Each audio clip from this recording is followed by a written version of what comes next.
Guys could make your way to a seat.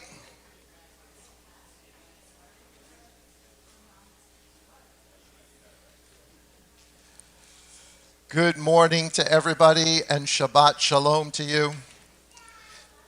To everybody that's watching us online, a peaceful rest to you as well. We hope that you guys are having a good morning.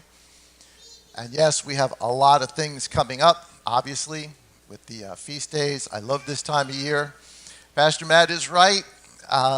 Once you start, if you go through the process, and we really should try it, do it. And you start removing the leaven from your home, which is the yeast. We're talking about yeast, baking powder, those type of things. Eat all the cookies you can now. Eat all the bread you can now. Get it in. You have Yah's permission to eat all the carbs you want. And then, but it's a great practice because you realize as you start to go through your house that there's more leaven than you thought. And really, it's a lesson about this house. It's about how much leaven is in this house that you don't realize is still there. So you do the small things, it helps you understand the bigger things. So enjoy the cakes and the cookies for the next week or so. Just a little bit of a testimony. Sister Karen is home. She came home yesterday from the hospital. Yeah, you give Yah a hand clap for that. I think she was there 9 or 10 days. She was sad that she couldn't come here today, but she's still recovering. She's still in some pain, but a lot better. She's definitely on the road to improvement. So please continue to pray for her for a complete and total healing. She needs it. She needs a break. She needs some sort of normalcy. So please keep in prayer. And of course, all of our other brethren, pray for Sister Ali. Of course, pray for Barbara, pray for Jim, pray for Ida. We've got so many people that are really struggling and going through all sorts of things. So lift them up in prayer. Remember them. They're on the prayer list, of course. You can check out Manna Eaters or really the praise and prayer. If you have a prayer request, put it on there. People will definitely pray for you. But I just want to say thank you to everybody here and certainly everybody part of the LMC family around the nation that prayed as well. Thank you. All right, so for this morning, the notes are out there if you guys want the paper. Of course, as usual, I say it every week, but as usual, the notes are also online. You can get them in the YouTube description box. You can get them at the LMC app. Make sure if you're watching, guys, and you enjoy this message, share it, send it out with somebody, give us a thumbs up, let this message go out to other people. But our opening verses for today are going to come from the book of Exodus chapter 4 and Exodus chapter 12, verses 4 through 7. And they say the following. Of course, we're using the scriptures version for this morning. And it says, "And you shall say to Pharaoh, thus says Yahuwah, Israel is my son, my firstborn." Chapter 12 and verse 44. Moshe, or Moses, said, "Thus says Yahuwah, about midnight I am going out into the midst of Egypt, and all the firstborn in the land of Egypt shall die, from the firstborn of Pharaoh who sits on his throne, even to the firstborn of the female servant who is behind the handmill, and all the firstborn of the cattle.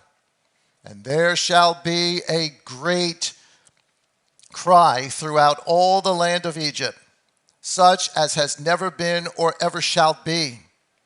But against any of the children of Israel, no dog shall move its tongue, against man or against beast, so that you know that Yah makes a distinction between Egypt and Israel."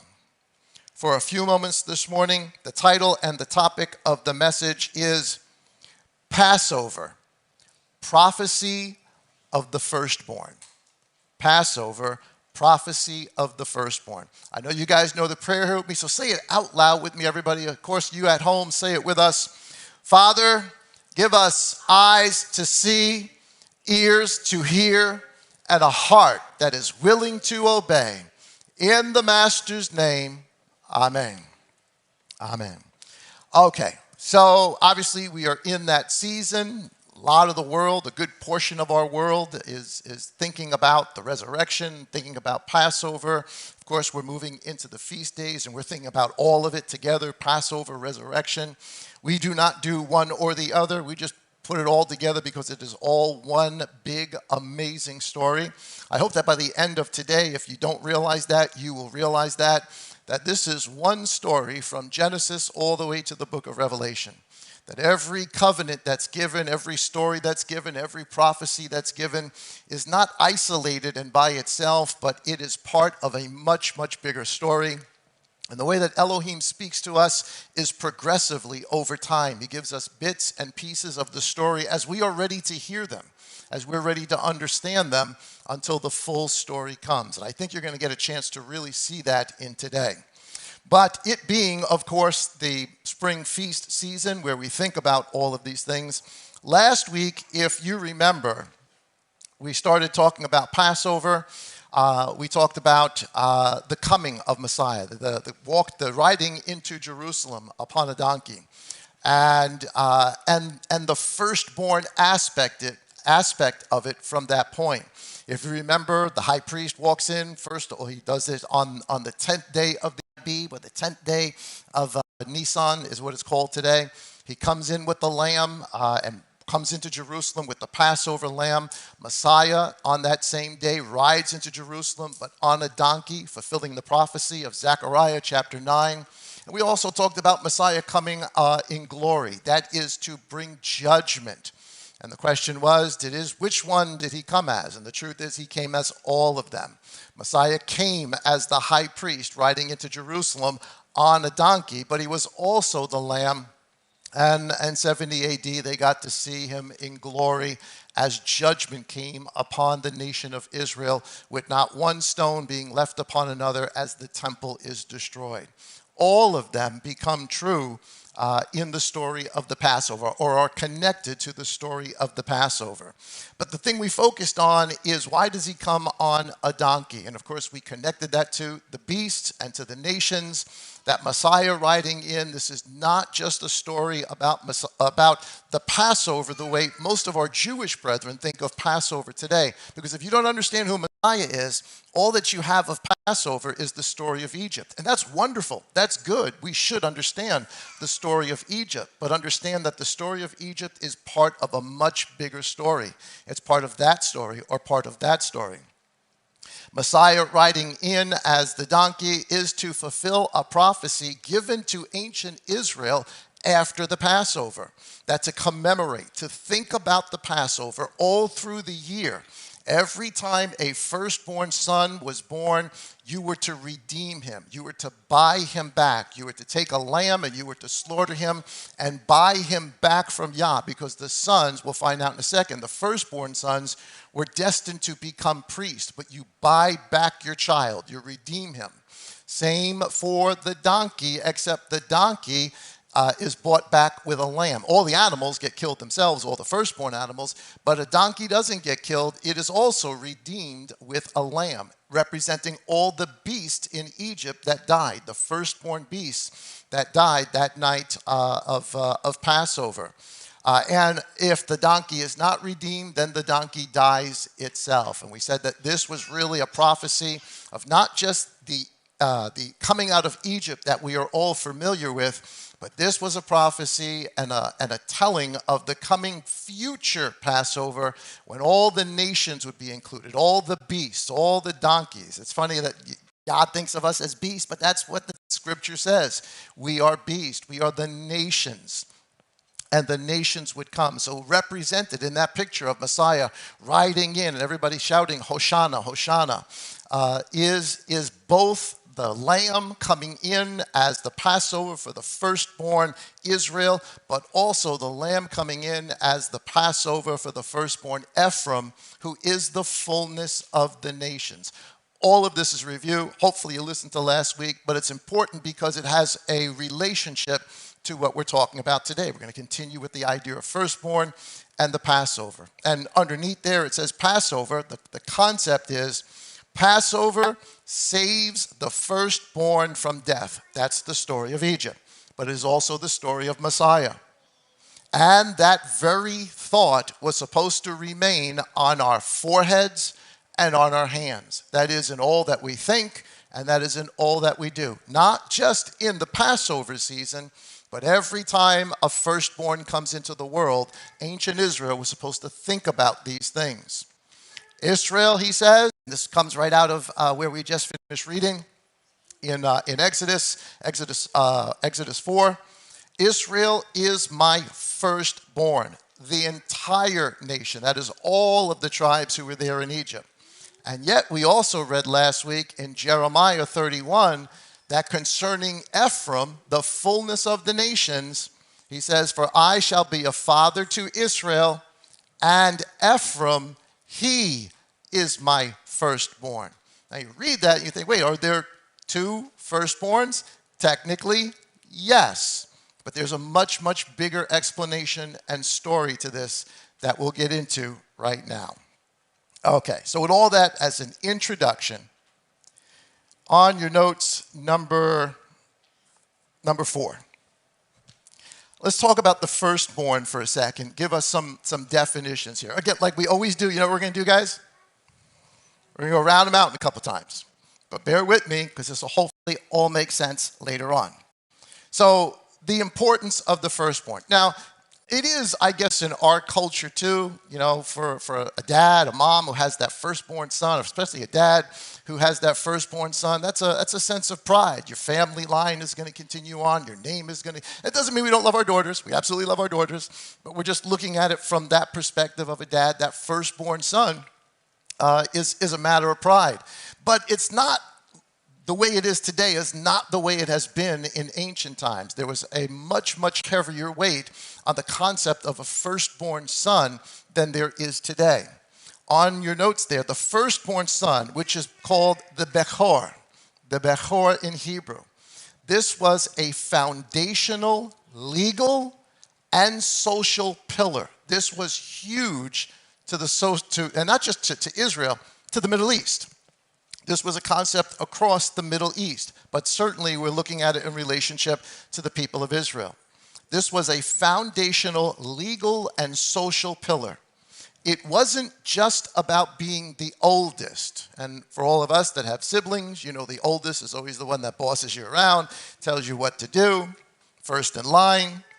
It wasn't about just being the oldest. It was a position of specific rank, responsibility, and spiritual inheritance.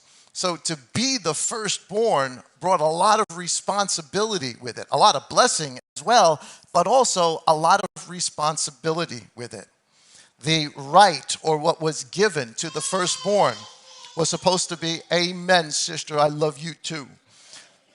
The right of the firstborn is that they would receive a double portion of inheritance. Deuteronomy chapter 21, verse 17 says this, and he's talking about, in the context of this, he's talking about a man favoring, this time, of course, there's multiple wives, or there could be multiple wives, favoring one wife over another, and if your firstborn is born to a wife that is not as favored as the other, it goes on to tell us, but he is to acknowledge the son of the unloved wife as the firstborn, in giving him a double portion of all that he has, for he is the beginning of his strength. The right of the firstborn is his. So the firstborn is to receive a double portion of whatever the inheritance is, whatever the possession is of the patriarch, the father of that family. For an example, if a father has... I don't know, whatever property he has, and he has 5 sons, the first son gets a double portion of all of the other sons. So every son gets something, but they would get a double portion of it. And the reason for the idea of a double portion was because as the patriarch does this and he passes down that double portion to the family, the son who received the double portion, the eldest son, the firstborn son, also had a responsibility, if the mother survived, to take care of the mother. But also, if there are sisters that are unmarried, their responsibility was also to take care of the sisters. So this was much more than just he's the eldest and he's in charge. responsibility came with it, which is why he receives a double portion, to make sure that the family is cared for, that the family, the clan, the tribe, whatever it is that he happens to be over, is cared for with his double portion of inheritance. This is all about inheritance. The patriarch appoints the firstborn son as the legal arbiter representing the family at whatever council. So if you live in a town, every town may have at the gates its own council. If you are the eldest born to your family and your father has gone on, you are now the eldest. You not only have a double portion, you not only have a responsibility to all of your family, but now when the town elders get together, you represent your family at that town meeting. And you speak for them, and you whatever the issues are, you are their legal representation at whatever the town meeting happens to be or whatever the council is. And of course, as I said, he is also the one who protects the honor of the family and or the clan. So a lot of responsibility comes to the firstborn. It's not just about getting a whole bunch of inheritance. It's about what you do with all of that. And finally, and this is just a summary, there's more to it, but finally, responsibility, one of the chief responsibilities of the firstborn is to become the family priest. The father was the family priest. If the father passes away, that now falls onto the firstborn son, the eldest. He becomes the family priest. And this goes on. We're going to take a look at it in a second. But this goes on all the way up until Levi is appointed priest. He's not a firstborn, but he is appointed priest of the house of Israel. It changes. There's a change that goes on.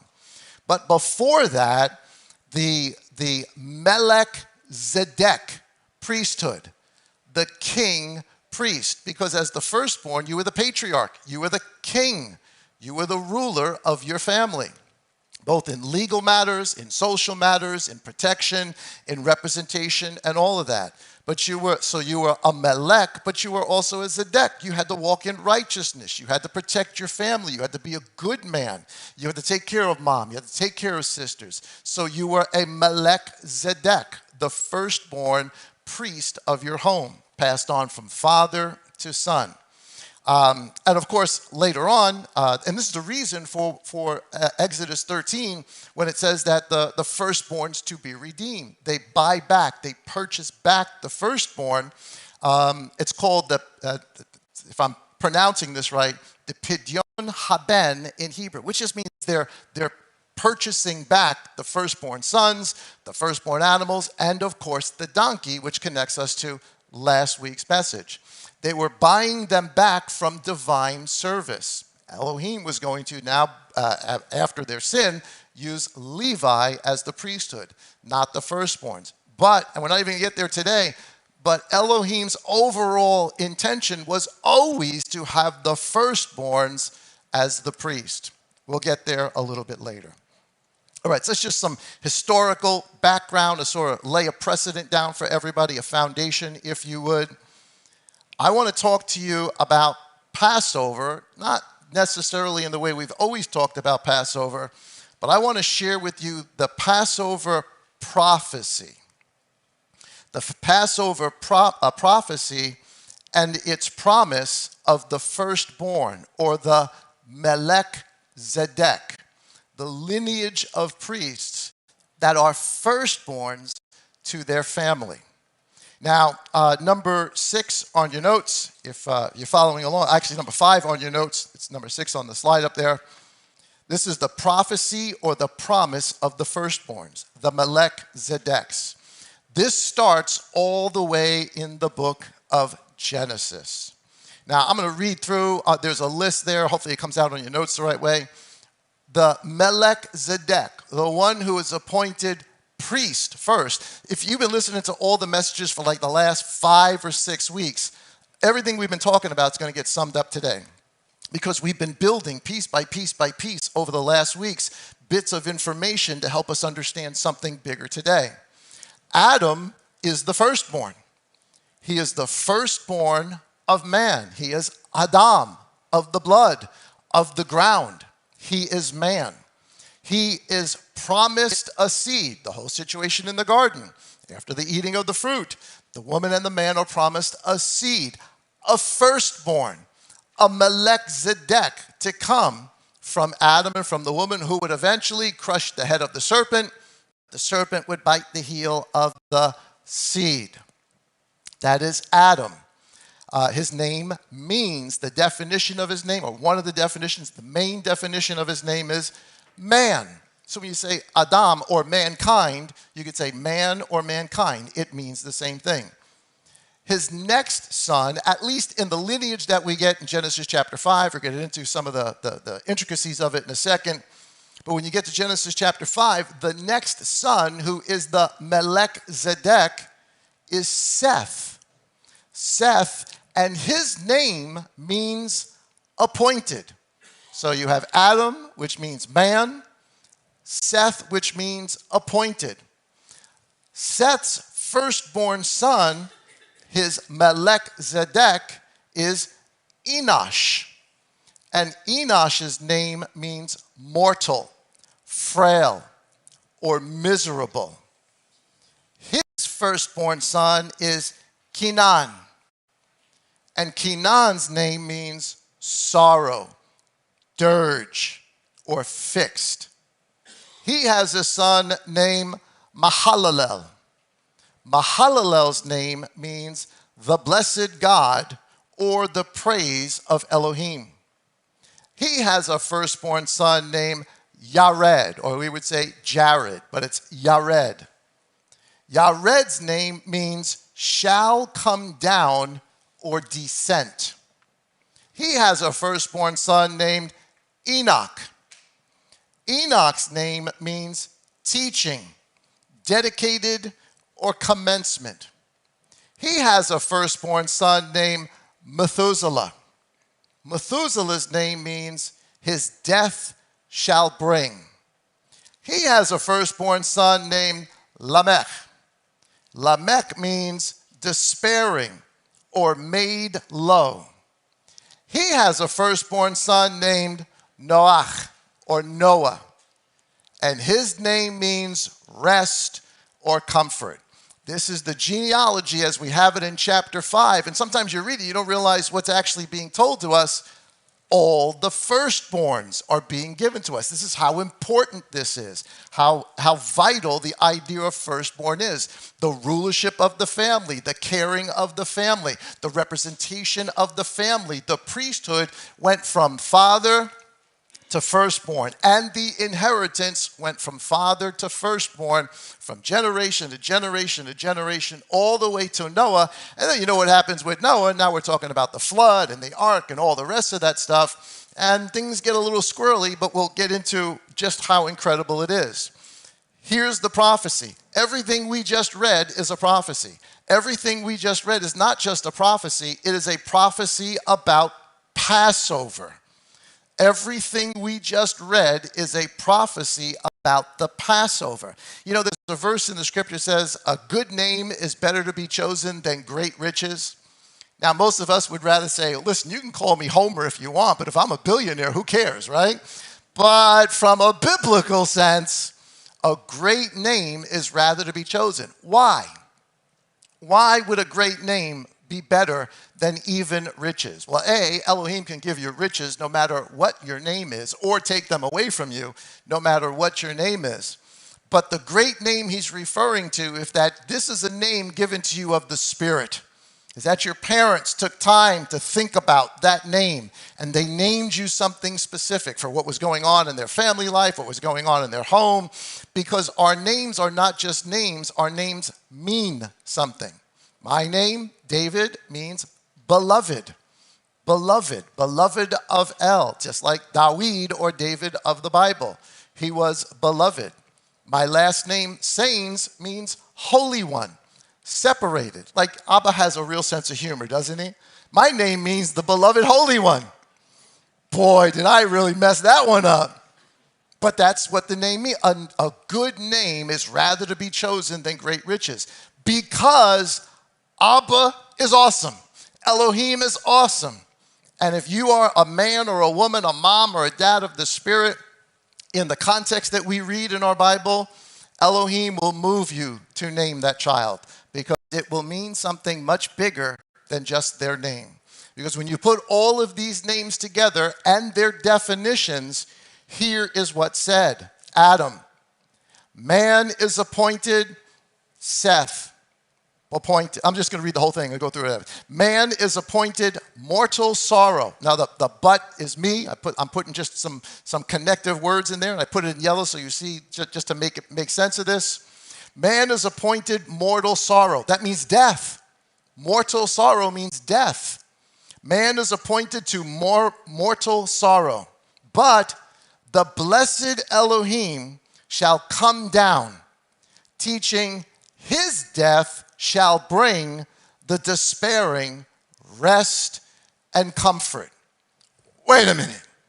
You put all those names together, and it's a prophecy.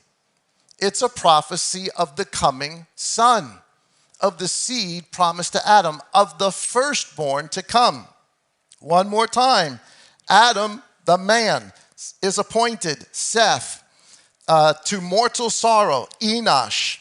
But the blessed Elohim, Mahalel, shall come down teaching, Jared, Enoch, and shall come down teaching his death. After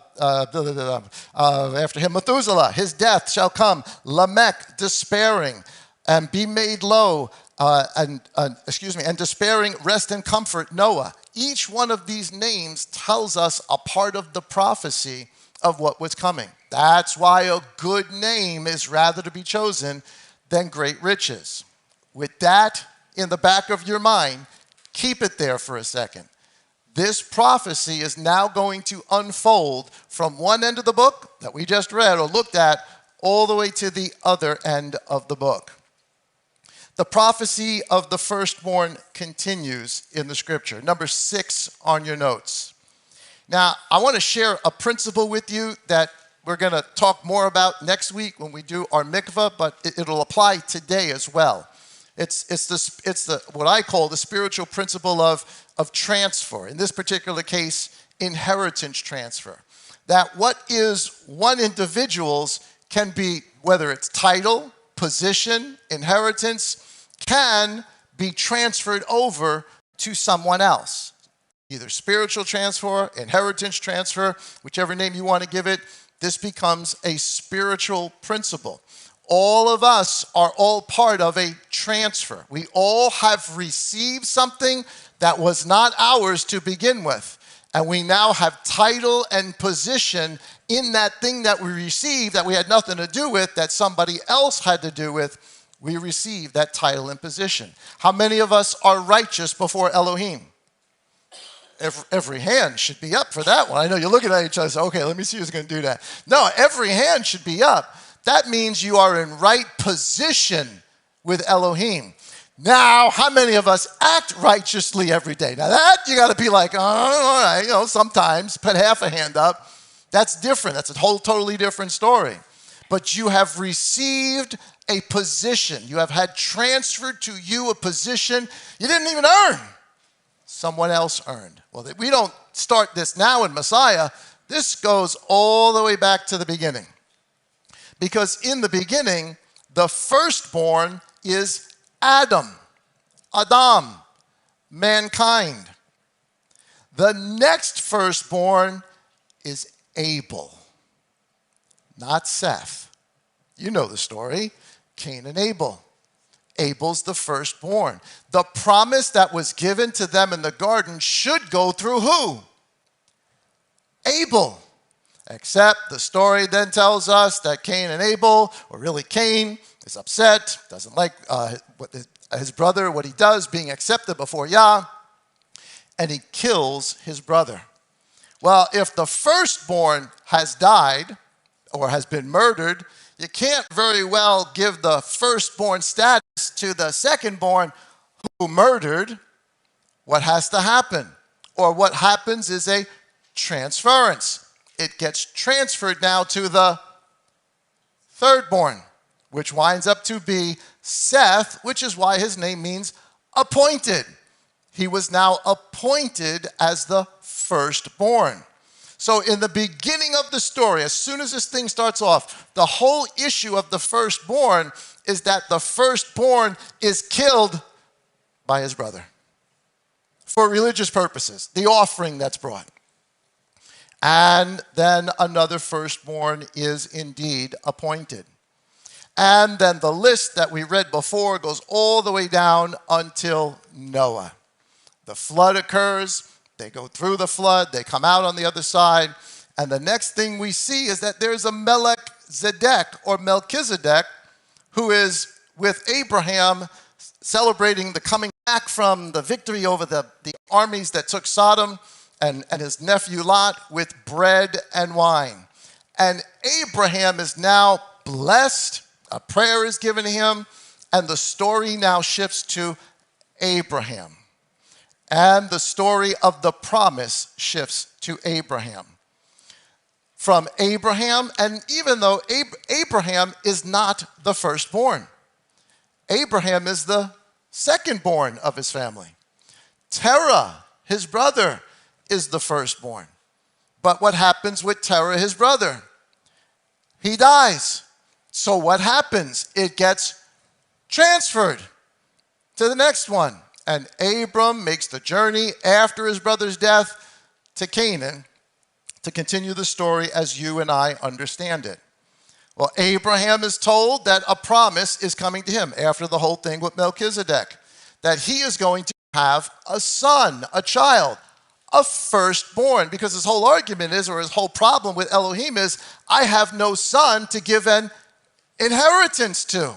No one for social position, no one for a practical position, no one really to take care. That's my own blood of my wife and all the other people in the clan. Nobody to represent us in the land in which we're living. I have Eliezer, but he's not really my blood. I have no son. So he promises him a son. Now we may not realize it, but it can't be just a son. It has to be a firstborn son, because that's the issue. That's the rule. That's the whole cultural concept. It must be a firstborn son. And of course, that son is going to become Isaac. But is Isaac the firstborn? A weird principle starts here. First with Abraham, and now with his son Isaac. He's not the firstborn. Ishmael becomes the firstborn. You know the story. Ishmael, the child of Hagar and Abram, not a good thing. That is not what Elohim meant, because what Elohim was doing right from the beginning, naming all of those firstborns, was he was fulfilling a promise or a prophecy given in the garden, name by name by name by name by name by name. And Ishmael, his name doesn't fit. He wasn't the one. What he does with Ishmael and Hagar, it winds up to be of the flesh. And Saul talks about this later. Maybe we'll get into it. We'll see. So Ishmael is born first. Does Elohim recognize Ishmael as the firstborn son? Nope. Because this is about the promise or the prophecy, the Passover prophecy, given all the way back in Genesis chapter 5, or really Genesis chapter 3. It winds up, Genesis chapter 21, you can see on the picture there, this is Genesis chapter 21 and verse 9. Sarah winds up having Isaac. She winds up having a son. And of course, Isaac's name means laughter or to rejoice. You know, when she finds out she's going to have a son, she's in her old age, she laughs. She's rejoicing, but she laughs. You would laugh too if you were 80-something years old and you find out that you were going to have a baby. You might cry too, but somewhere along the line, you would laugh.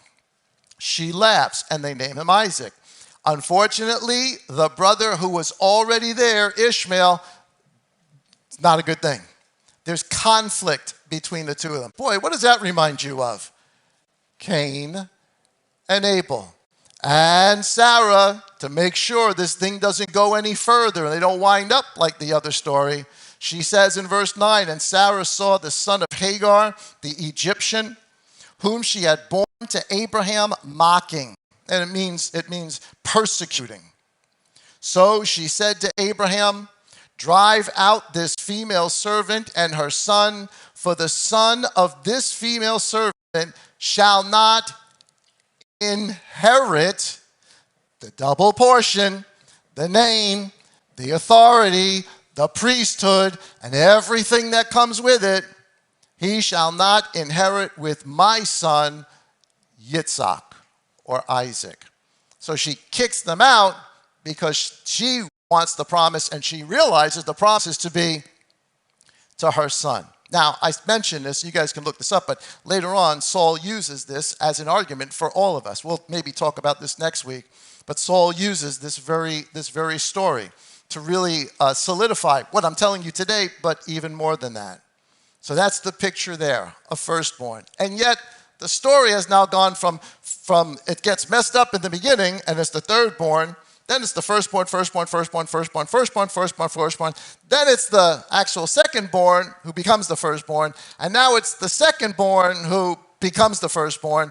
And now the one who was the secondborn and is the firstborn is about to have his own children. And it should be the firstborn who is to inherit everything if everything's equal, if it's going to work out that way. But don't you think if Elohim is allowing this sort of mix-up in the thing, this transference going on, for me, if I see it once, okay, that's interesting. If you see it twice, what's that with Elohim? A pattern. It's a pattern. He wants you to notice. He wants you to take notice because that's not the way it's supposed to be. And yet that's the way it is. And Elohim obviously accepts it and confirms it. Here, the next one on your notes, number 7 on the paper notes, number 8 on the slides. Genesis chapter 22, familiar picture up there. This is the Isaac. This is the firstborn.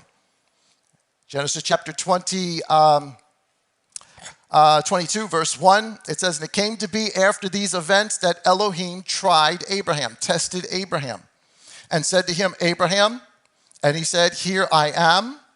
And he said, take your son now, your only son Yitzhak. Remember, his name means laughter, or to rejoice. Notice what Elohim calls him, your only son. It depends on what version you might have. If you're reading King James or NIV or some of the other ones, it doesn't just say your only son Yitzhak, it says your only begotten son. The son that is of you and Sarah, the begotten son, Yitzhak, Isaac, whom you love, and go to the land of Moriah and offer him there as an ascending offering on one of the mountains which I command you. This is told to Abraham. Let me back up a second. Before his name becomes Abraham, anybody remember what his name was prior to that? Abram. Anybody remember what Abram means? Father of many. His name was changed to what? Abraham, which means Father of nations. So we've got all the names of all the firstborn. Then we've got someone who's not a firstborn who becomes a firstborn, gets a name change, has a son who's not the firstborn, not have the firstbornship, but the secondborn gets the firstbornship. His name is now Laughter and Rejoice. And now he's told to go offer him up on Mount Moriah. Obviously, we know this. You guys know this. The same mountain Messiah gets offered up on. We call it Golgotha, the place of the skull. But he gets offered up on the same mountain. Verse 18, he does all of this. And this is why his name becomes Father of Nations. Abraham does this. And verse 18, Yah says to him, and in your seed all the nations of the earth shall be blessed, because you have obeyed my voice, and you were willing to offer up what? Your firstborn son. Because if he did that, what then happens to the genealogy after that? Just from a pure natural sense. If you're going to kill your firstborn son, what ends? Your lineage. Everything. And if that happened, then that means the promise that went all the way back, starting with Adam, is now what? Dead. It's finished. That's why later on in Hebrews, it tells us Abraham was willing to do it because Abraham believed even if he killed them, Elohim could raise him up. Why? Because he's the child of the promise all the way back to Adam and Seth and Enosh and Kenan, etc., etc., etc., etc. All right? I know we know these stories, so I'm zipping through quickly. Now, Isaac's time comes, and he has children. And who is supposed to inherit the firstborn double portion and everything that comes with it? Esau. That's his firstborn. Now we're starting to see a pattern, both with Cain and Abel now with Abraham, now we're seeing it in Isaac, and now we're seeing it in Jacob and Esau. The one who is actually the firstborn does not mean that they actually inherit the firstborn inheritance. And it winds up in Exodus chapter 25, number 8 on your notes. This is Rebekah praying. She's pregnant. She has twins in her belly. And within her the children struggle together, and she said, if all is right, why am I this way? Obviously, the kids are kicking around in her belly. So she went to ask or inquire of Yahweh. Yahweh said to her, 2 nations are in your womb, and 2 people shall be separated from your body. And 1 people shall be stronger than the other, and the older shall serve the younger. If you've been paying attention, that's a problem. Because the older is not supposed to serve the younger. It's supposed to be what? The other way around. Because it's supposed to go to the firstborn. And of course, you know, the children are born. Esau comes out, all red and hairy, thus the name of Esau. It also relates to the idea of a goat. And then Jacob, or Yaakov, comes out holding on to the heel of his brother. And his name becomes Yaakov, or Jacob. His name, Jacob, means supplanter. The concept of the idea of supplanter is one who takes the place of. If I supplant you, I take your place. I step in your place. He was holding on to his brother's heel to do what?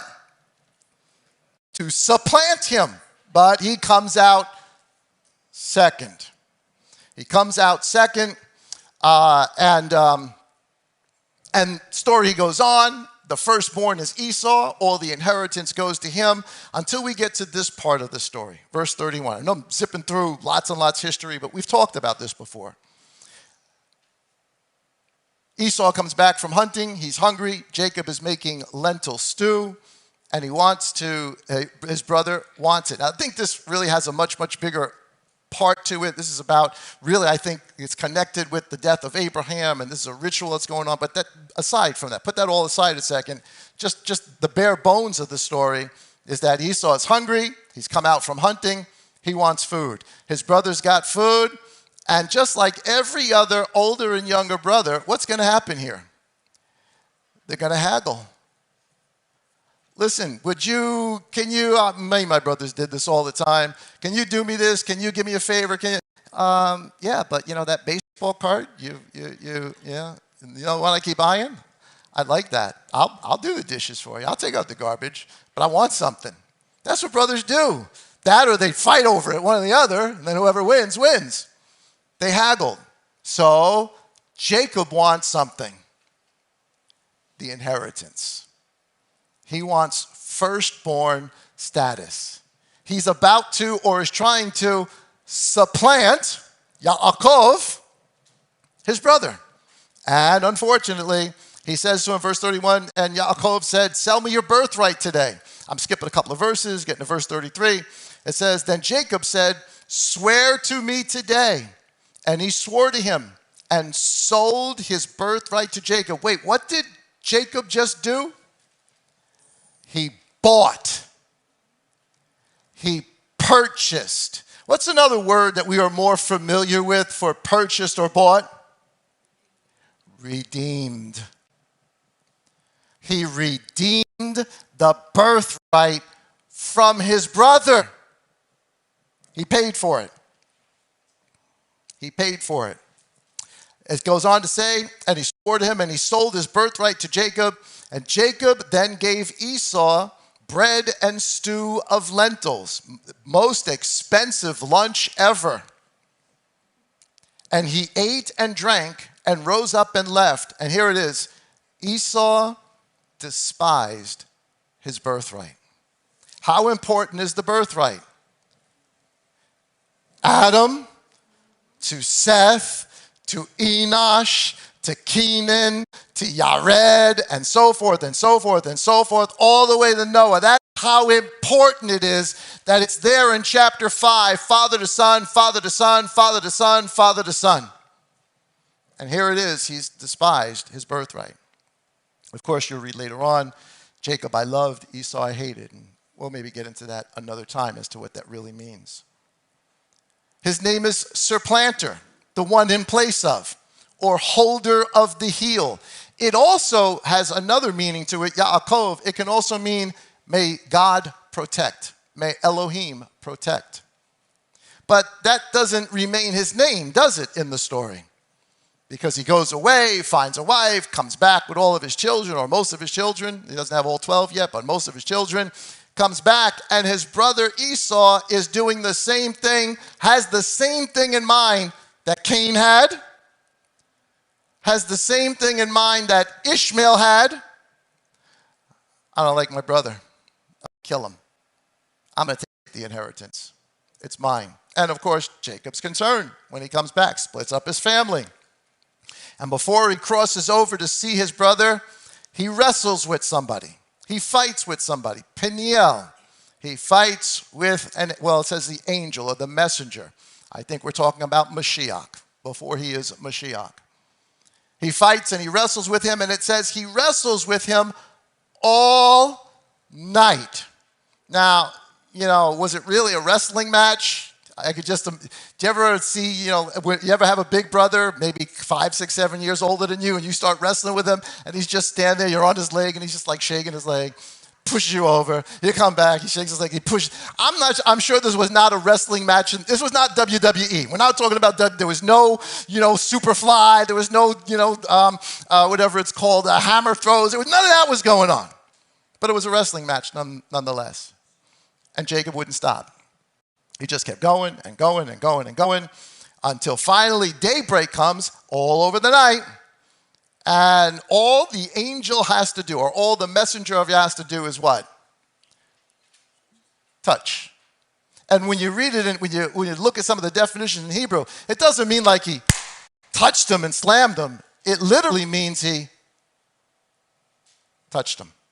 And not on the thigh, in the groin. He touched him in the place where all of his children would come from. And of course, his hip gets dislocated. Boy, I understand that. His hip gets dislocated and he walks around limping for the rest of his life, and there's a whole other thing that comes with that. But he will not let him leave until the angel blesses him. And the angel blesses him and changes his name from supplanter, the one in place of, to Israel. Israel meaning the Prince of El. And he overcomes. Jacob overcomes. Even though really he lost the wrestling match, at least he made it to the end. He overcame. So we've got Abram, father of many. Abraham, father of nations. Yitzhak, laughter and rejoice. And now we've got Jacob, supplanter, and Israel, Prince of El, overcomer. And of course, you know the story. The reason that he got that and the reason he had all of this fight is because earlier, what does Jacob wind up doing? He supplants his brother by wearing his clothes and getting the blessing of the firstborn given to him. Say that again. He supplants his brother. He represents his brother before father, wearing his clothes and wearing the skins of a lamb to receive the firstborn blessing. Everybody's spidey sense should be going off now. This sounds familiar, doesn't it? It's supposed to. It's one story all the way through.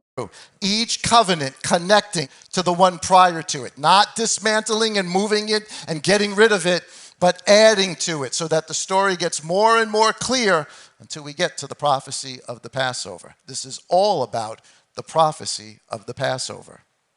So, one more time. Cain, Ishmael, and Esau all wanted something bad, death, promised to the firstborn. Ishmael and Esau are not necessarily, Cain definitely. We don't know about Ishmael. He definitely didn't have good intentions for him, but certainly Esau wanted death to his brother. But the inheritance goes to the firstborn. They're not the firstborn, not in Yah's eyes, not according to the promise. Look with me at number 10 on your notes.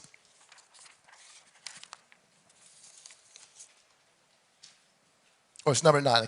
It's different from my screens. Number 9 on your notes. Sorry, guys. Number 9. The title is Inheritance, the Firstborn Transfer, which is what we mentioned just a few minutes ago. Remembering every story we just went over, and obviously we zip through them really, really quickly. There's much, much more to the story. Read them. We go over them every year anyway. You go through the Torah portions, you'll read these stories. In Colossians chapter 1, verse 15, it says, and I put there, it's Yahusha that they're talking about. It's the master they're talking about. The Messiah, who is the likeness of the invisible Elohim, the firstborn of all creation. Hold on a second. How is he the firstborn of all creation? Who's the firstborn of all creation? Adam is. Adam's the firstborn man of all creation. He's Adam. He's the beginning of it. To him is promised the seed, a genealogy to come after him. Firstborn to firstborn to firstborn to fulfill the promise. So how is Messiah the firstborn of all creation? Is he the firstborn of all creation? Well, here it is. He's telling us yes, and it's mentioned in other places as well. Same chapter, verse 20, it says, but now Messiah has been raised from the dead and has become the first fruits. I put the PDP in there so you get the connection here. So we're talking about the Passover story, but beloved, you cannot, there is no, I know the whole world, most of the whole world around us is all focused on the resurrection story. And the resurrection story is marvelous. It's wonderful. We should focus on the resurrection story. But what most of the Christian world around us is doing is they're focusing on the resurrection story, but they do not understand the relevance of the Passover story. There is no resurrection without what? Passover. They are intricately connected. And just like every covenant that is connected to the first one, if you throw out or get rid of one of the covenants, you've lost a piece to the story. And if all you have is resurrection, you really will not understand how you got there. Yeah, you could say he died, I died, he rose, I rose. That's wonderful, but you're missing the point.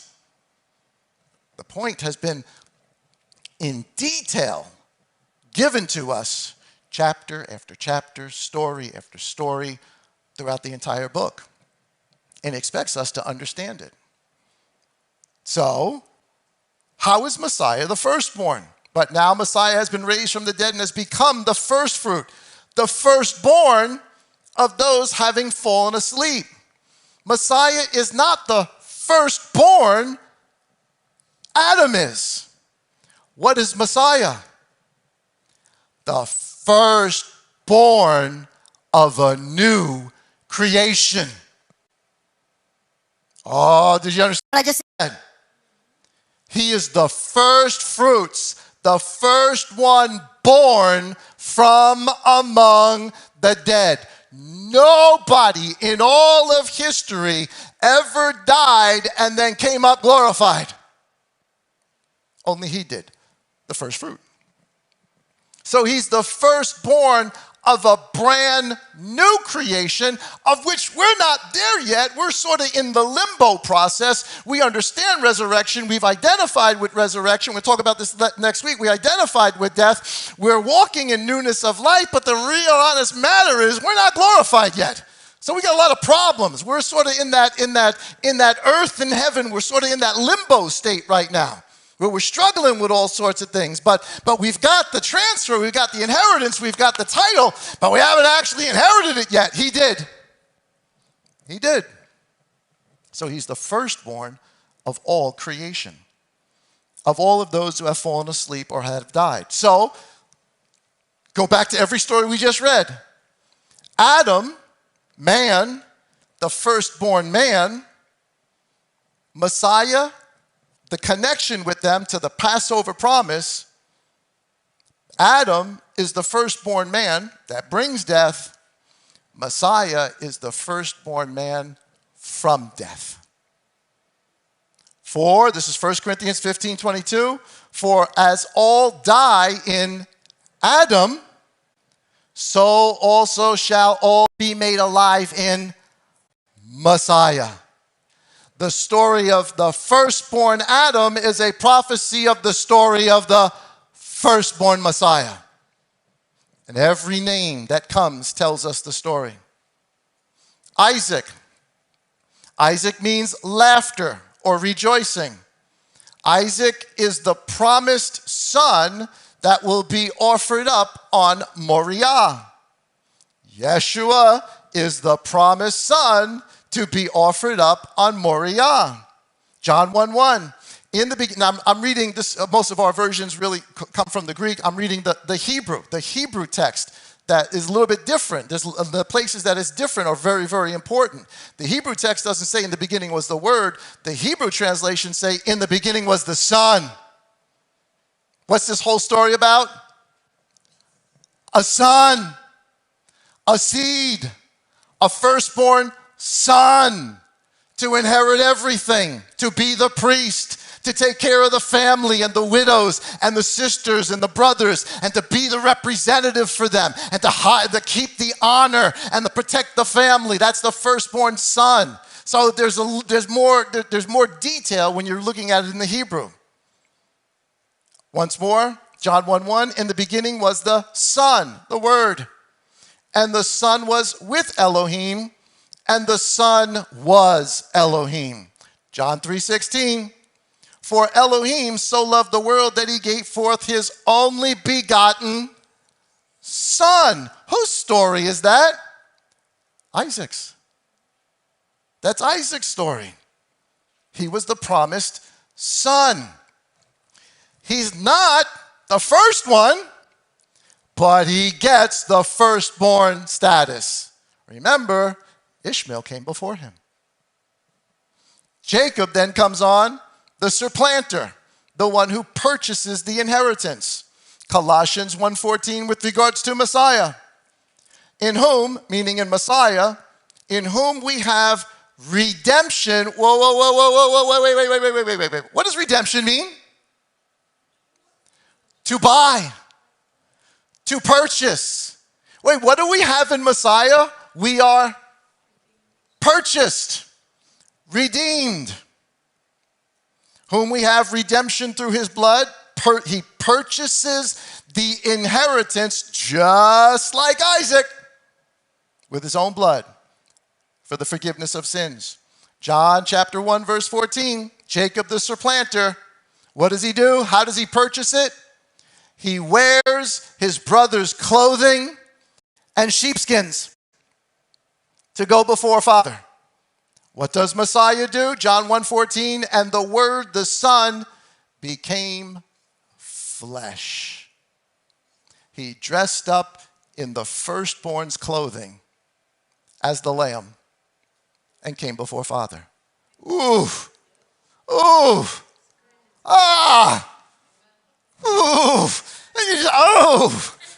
hair stood up in the back. Wow, that's deep. That's deep. He's the supplanter. He's the one that comes in place of the heel catcher. But he is not only Jacob, he's Israel. Israel, the prince of Elohim, the one who wrestles all night and overcomes. Luke chapter 22, verse 14. And when the hour had come, he sat down, and the 12 emissaries with him. And he said to them, with desire, I have desired to eat this Passover. Wait. Where does this whole story wind up at? Passover. There is no resurrection without Passover. You cannot separate the two.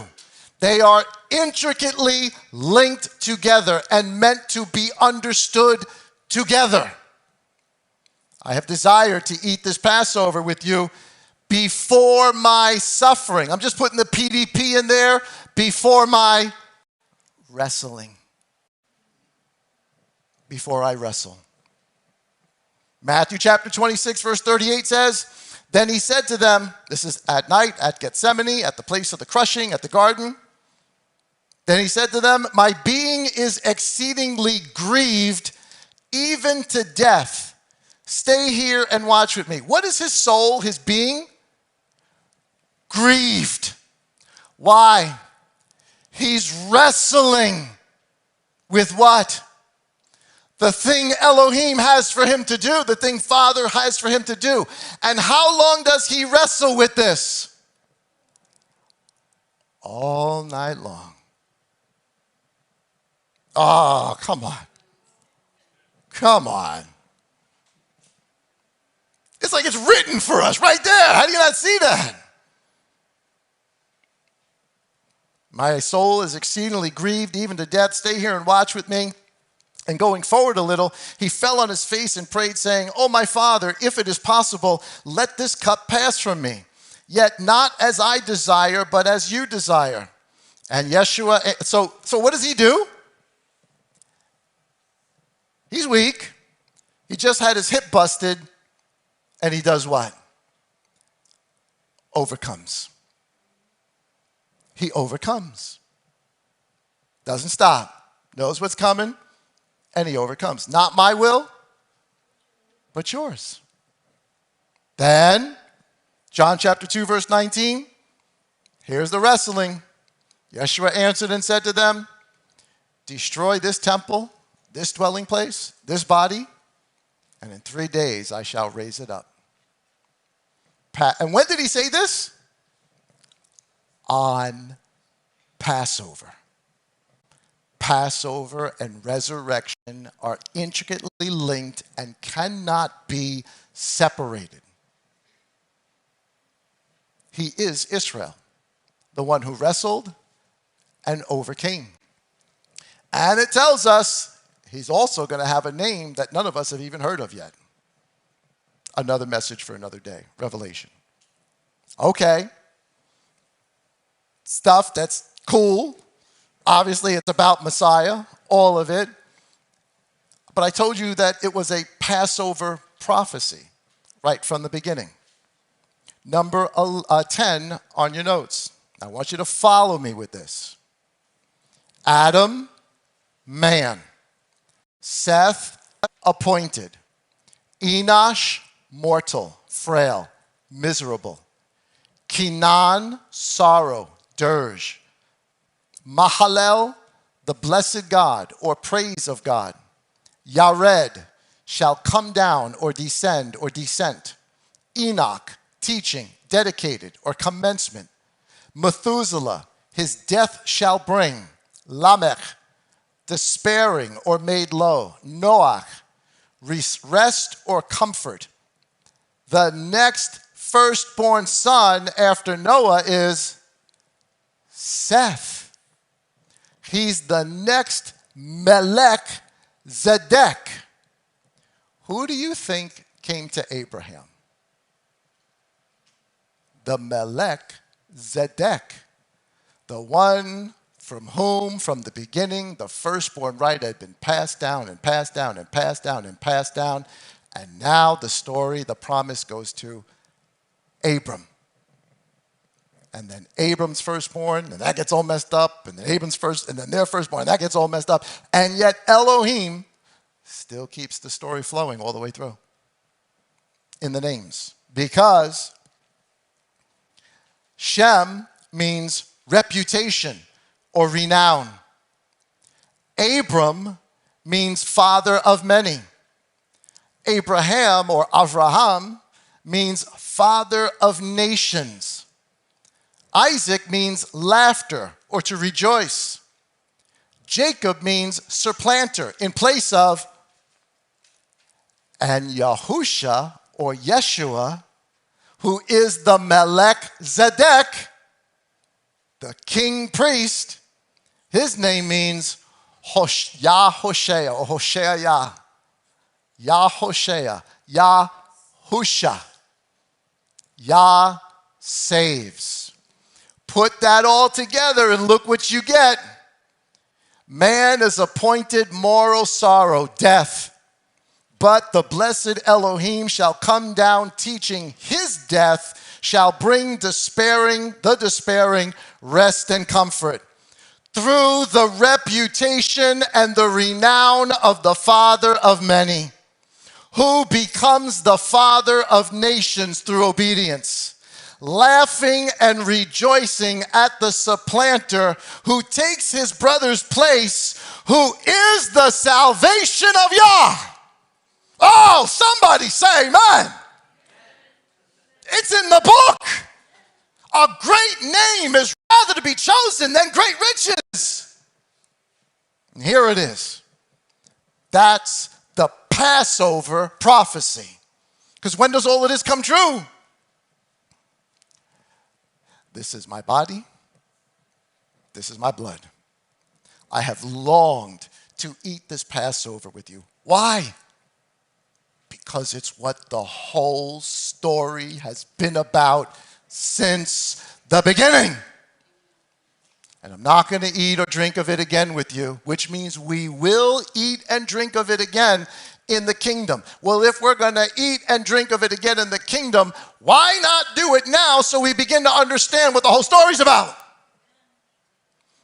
I'm not saying resurrection is not good. Trust me, I'm not saying that. Resurrection is awesome. It's wonderful. It's powerful. It's mind-blowing. I can't wait till they make part 2 of the movie. We'll watch that when it comes out, The Resurrection. Go Mel Gibson. Awesome. Love it. But you need to know Passover. You need to know Passover. Because it is the story. One more time. I got to read this again. Man is appointed mortal death, but the blessed Elohim shall come down. Who's coming down? The blessed Elohim is coming down. And his death. Whose death? The blessed Elohim shall bring the despairing, those who are mortal death, who are going to die a mortal death. He'll bring us rest and comfort through the reputation of the one who is the Father of many and becomes the Father of nations through his obedience in offering his son. And his wife laughing and rejoicing, or the next son laughing and rejoicing that the supplanter who takes his brother's place, who is the salvation of Yah. That is amazing. One book, one story, all the way through. And we make a grave error in our modern religious world today to think that somehow, since he has come and raised from the dead, that we are now separated from all the rest of this story. Oh, no. That is wrong. That is not only wrong, that is dangerous. If Elohim took all of this time to tell us this story, do you now think, now that Mashiach has come, he now wants us to just throw it away? Or does he want us to learn it? Generation after generation after generation. Each time we come together and celebrate. Now it's a celebration of Pesach for us. It was for, not the day they got out. And it certainly was not for Egypt. Remember that first picture I had up there? The first picture's a doozy. It's our cover picture, but it's this one. Passover becomes one of two things. It is either life to the firstborns, or it is death to the firstborns. You deny Passover? Egypt denied Passover? It didn't work out good. It did not work out good. Last verses for today. Number 11 on your notes. Now, this is a whole other message. I'm just gonna throw these at you. So I want you to think here for a second. As wonderful as that whole name thing is that we just went through, understand what we talked about last week. The lamb comes with the donkey. It comes with the beast. This is not just for the native born of Israel. It is for the sojourner as well, for the people of the nations. That's what that whole coming in on a donkey is all about. So, Colossians 1:15. We looked at this before, but now let's look at it again. Colossians 1:15. The Messiah, who is the likeness of the invisible Elohim, the firstborn of all creation, because in him were created all that are in the heavens and that are on the earth, visible and invisible, whether thrones or rulerships or principalities or authorities, all have been created through him and for him. What is all of that created for? What is everything we can see and the stuff we can't see? What is everything we can perceive and the stuff we can't perceive? What is the entire universe that we understand and that we don't understand? What is every dimension that exists that we are now only starting to figure out about? But what is all of that for? It's the firstborn's inheritance. It's the firstborn's inheritance. It's not just the land in the Middle East. That's a shadow. Everything belongs to him. That's the inheritance. All was made through him and by him and for him.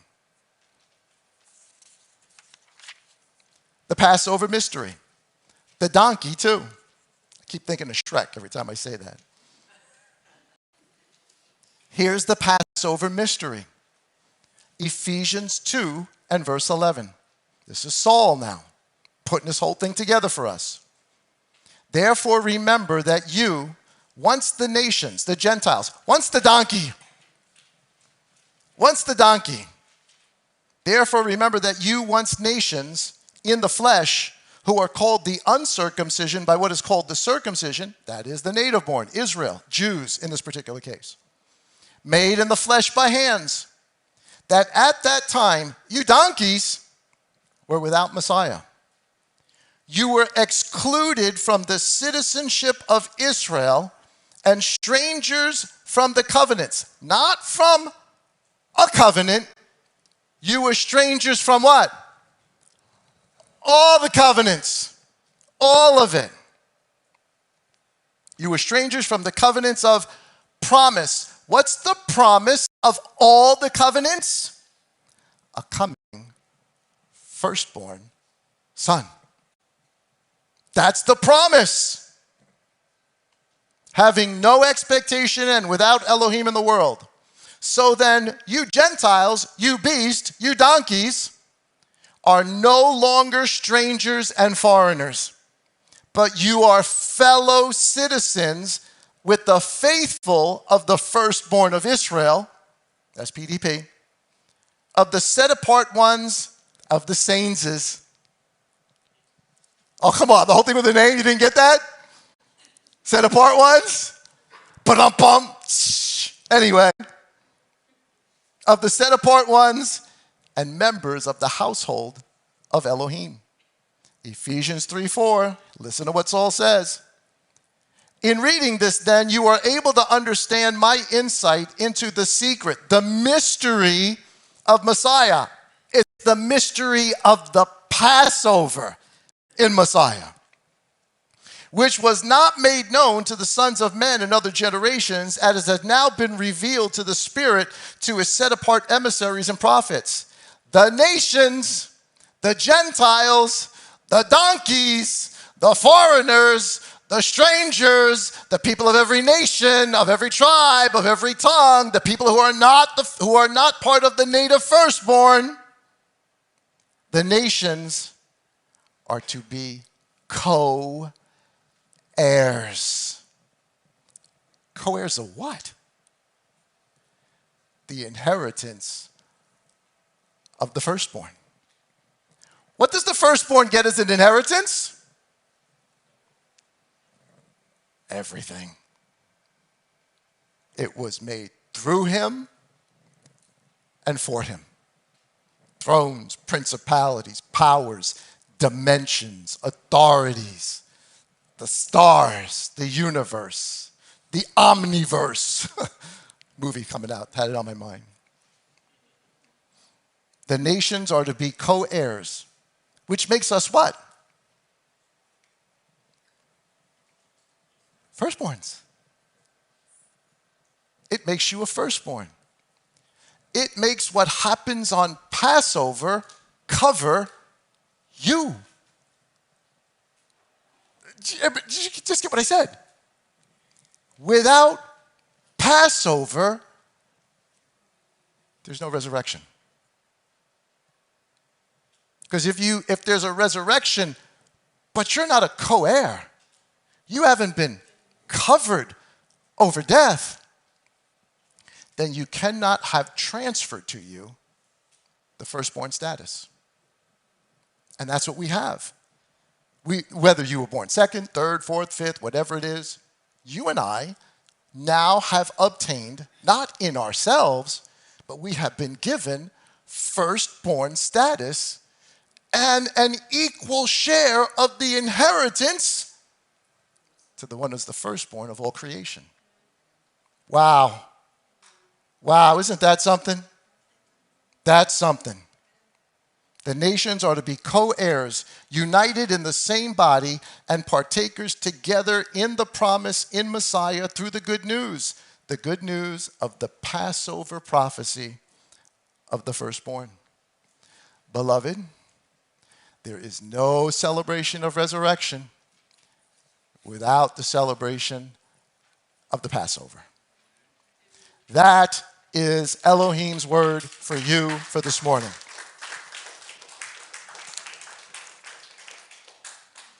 Man, isn't that cool stuff? All of a sudden, you start to realize how intricate this is. You know that for the first almost 300-something years, the Netzarim, the people of the way, the Christians, the first Christians, they celebrated Passover every year. It isn't until the Constantinian stuff starts that it gets changed to an Easter thing, and focus is just the resurrection, excluding, because everything was thought, oh, that's Jewish. We got to get rid of that stuff. No, it is Jewish. It is Hebrew.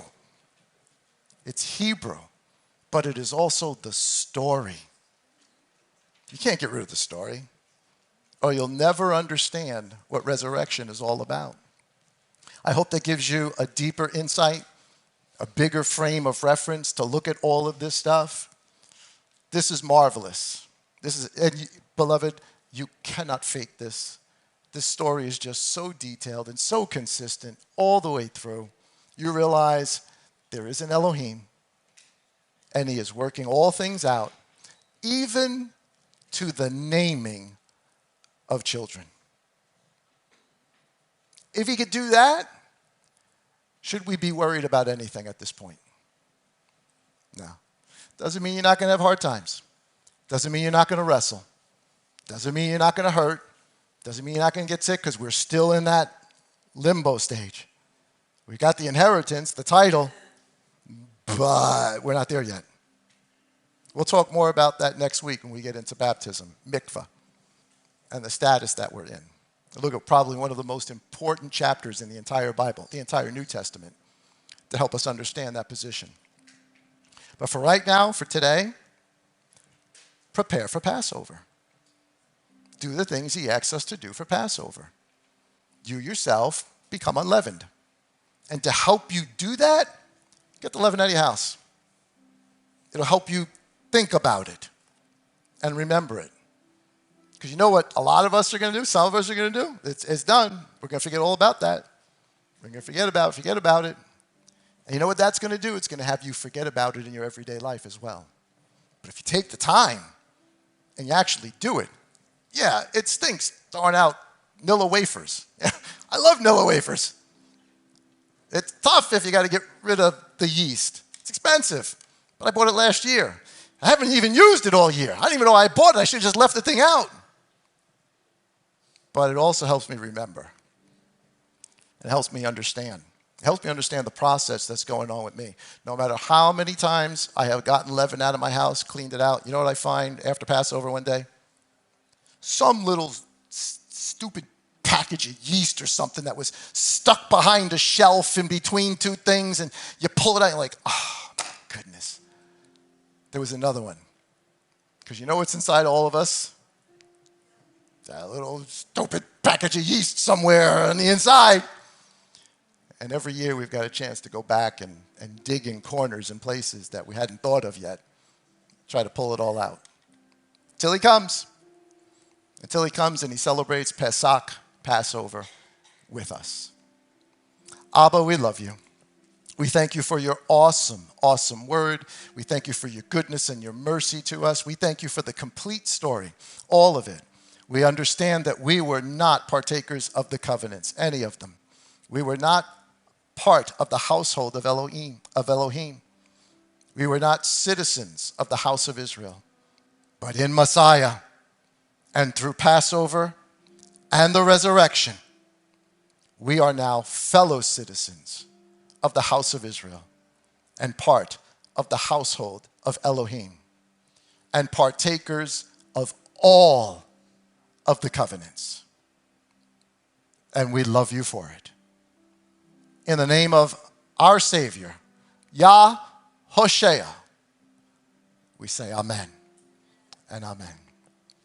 Guys, thank you so much for hanging out with us today. I hope that you enjoyed that message. Download the notes, listen to it again. Don't forget to give us a thumbs up. Everybody in here, go on to YouTube, give us a thumbs up. I want to see 1, 2, 3, 4, 5, 6, 7, 8, 9, 10. I want to see at least 30 thumbs up before the end of today. Guys, thank you so much for hanging out with us. We will see you on Wednesday, Friday, and then, of course, our mikvah for next week. Say everybody, Shabbat. Peace.